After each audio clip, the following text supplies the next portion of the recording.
Selamat bertemu kembali bersama dengan channel Agus Berbagi. Kesempatan ini kita akan melanjutkan pembelajaran kita masih tentang energi. Dan hari ini kita akan membahas tentang transformasi energi pada makhluk hidup. Apa yang dimaksud dengan transformasi di sini sebenarnya adalah bagaimana tubuh makhluk hidup itu mampu mengubah zat makanan yang diperoleh itu menjadi energi yang digunakan dalam aktivitas. Jadi perubahan makanan yang dimakan, zat-zat makanan yang dimakan diubah menjadi energi dalam aktivitas pada makhluk hidup, itu yang disebut dengan transformasi. Jadi secara singkat boleh dikatakan bahwa transformasi itu sebenarnya adalah perubahan. Nah, baik, kita akan lihat bahwa makhluk hidup itu melakukan transformasi energi melalui proses metabolismenya yang berlangsung di dalam sel tubuh. Jadi ketika makanan-makanan yang telah dicernakan dalam saluran pencernaan kemudian disalurkan ke seluruh tubuh, masuk ke dalam sel-sel tubuh, maka proses selanjutnya adalah metabolisme yang berlangsung di dalam sel tubuh. Nah, di dalam sel tubuh inilah zat-zat makanan itu akan mengalami transformasi menjadi energi. Nah, proses metabolisme sendiri ini bisa diartikan secara harafiah bahwa metabolisme itu adalah secara perubahan. Nah, secara biologis metabolisme itu dibedakan menjadi dua. Ada yang disebut dengan anabolisme, yaitu proses penyusunan molekul kompleks dari materi yang lebih sederhana, misalnya pada proses fotosintesis. Itu terjadi pada tumbuhan hijau. Molekul yang kompleks dihasilkan itu berasal dari materi yang lebih sederhana. Sementara yang kedua adalah katabolisme. Adalah proses pembongkaran molekul yang relatif besar, kemudian dibongkar, diuraikan menjadi lebih kecil. Dan ini misalnya terjadi pada proses pencernaan makanan dan diteruskan dengan respirasi.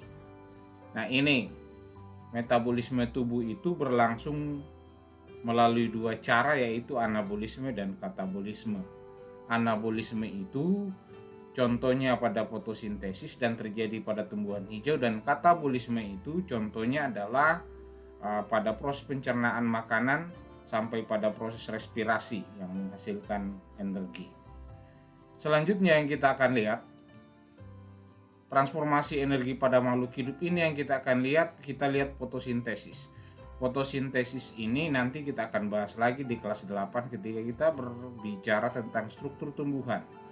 Merupakan pembentukan glukosa dari karbon dioksida dan air dengan bantuan cahaya matahari, itu yang dimaksud. Nah, secara kimia bisa dituliskan seperti ini. Ini molekul air kemudian akan bereaksi dengan karbon dioksida dari udara dengan bantuan cahaya matahari dan klorofil, akan menghasilkan ini C6H12O6 ditambah dengan oksigen. Nah, ini yang dimaksud tadi dalam yang metabolisme ada dua, anabolisme dan katabolisme ini, bahwa ini adalah molekul-molekul sederhana itu disusun menjadi molekul yang lebih kompleks. Nah, transformasi ini, energi ini, bagaimana caranya kita akan lihat dulu ini.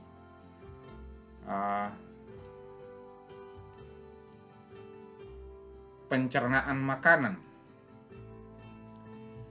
Transformasi energi pada makhluk hidup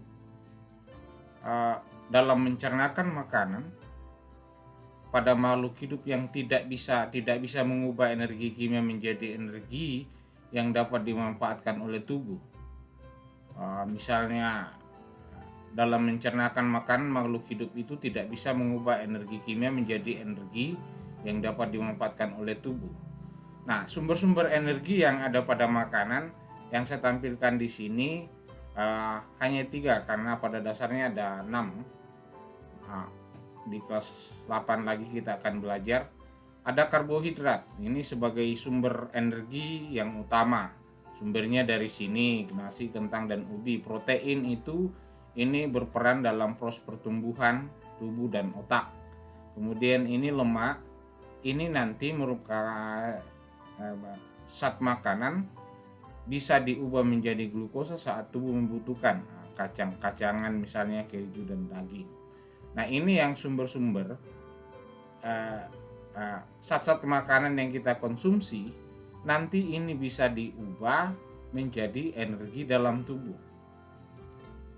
Nah, bagaimana caranya? Ini misalnya secara kasar begini bisa dijelaskan. Nasi yang kita makan, molekul organiknya dipecah menjadi molekul sederhana, kemudian setelah itu diserap ke dalam dari dinding usus halus masuk ke dalam, diedarkan oleh pembuluh darah, diedarkan ke seluruh tubuh. Kemudian nanti di dalam sel tubuh itu terjadi transformasi energi. Dan transformasi energi pada makanan ini terjadi ketika terjadi respirasi pada sel. Hasil akhir dari pencernaan ini, katabolismenya tadi, ikatan kimia pada makanan, pada saat makanan itu adalah energi kimia, akan menghasilkan energi, akan menghasilkan energi kimia dan nanti disimpan dalam bentuk energi adenosin trifosfat. Nah, ini sebenarnya hasil akhir dari proses pencernaan pada makanan, disimpan dalam bentuk energi kimia adenosin trifosfat. Nanti ini kalau kita urai kembali, dalam proses penguraiannya akan menghasilkan sejumlah energi yang digunakan untuk aktivitas. Yang selanjutnya masih lanjutan dari transformasi energi melalui makanan. Ada istilah pada makhluk hidup itu dikelompokkan menjadi 2, ada makhluk hidup autotrop dan heterotrop. Makhluk hidup yang autotrop itu yang mampu mengubah atau membuat makanannya sendiri, sehingga disebut dengan autotrop. Bahasa Yunani auto sendiri. Sementara ada makhluk hidup yang tidak mampu membuat makanannya sendiri melalui reaksinya. Nah, yang tadi yang mampu biasa disebut autotrop itu adalah tumbuhan hijau, melalui fotosintesis itu mampu membuat makanan sendiri. Tadi dalam reaksi menghasilkan C6H12O6.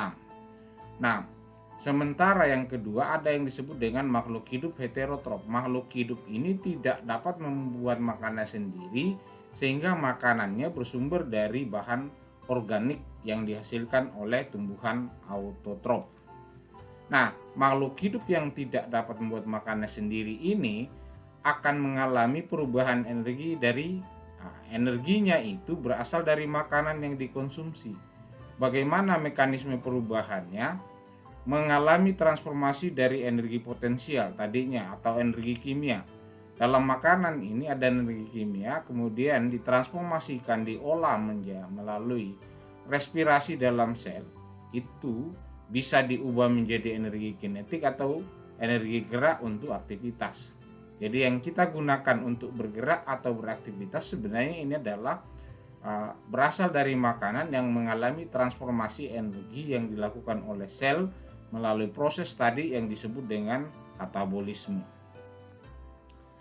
Nah, selanjutnya kita lihat masih transformasi energi. Nah, itu tadi pertama tadi transformasi energi itu pada makhluk hidup melalui fotosintesis, dan yang kedua adalah makanan, dan setelah makanan mengalami transformasi dicernakan tadi, kemudian masuk di dalam sel-sel darah, diangkut oleh sel-sel darah ke dalam sel tubuh, maka di dalam sel tubuh ada proses yang disebut dengan respirasi. Respirasi ini sebenarnya proses pernapasan ketika kita bernapas, lebih dikenal dalam proses pernapasan. proses penguraian bahan makanan yang menghasilkan energi mengubah energi kimia menjadi energi yang dapat digunakan langsung.